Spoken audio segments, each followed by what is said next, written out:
Before we jump in, quick note. We know it's been a little quiet. We weren't gone.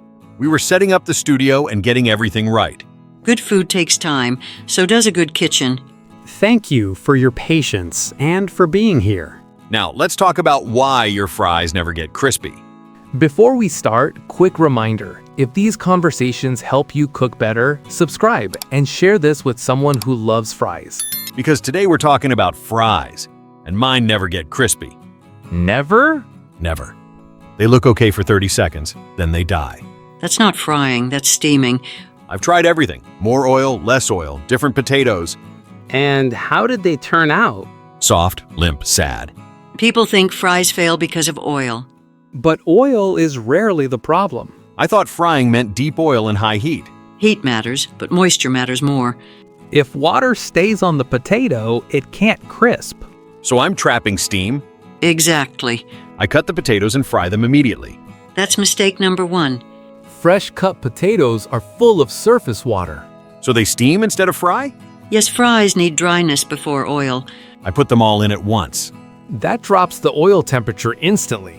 and they sit in their own moisture. So the pan is fighting itself. Exactly. I'm scared of burning them. Fear ruins frying. Low heat equals oil absorption, not crisping. So soggy fries are actually oily fries.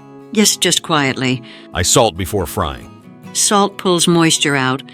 Moisture is the enemy of crisp. So salt after? Always after. I put fries on paper towels. Paper traps steam. A rack lets air circulate. So I'm softening them after frying? Yes. Let's simplify this. Dry potatoes, hot oil, small batches, no early salt, rest on a rack. That's it? That's it, Those actually sound crispy. They are. because they were respected. So eggs were impatience. Chicken was fear. Rice was control, Pasta was rushing. And fries? moisture and panic.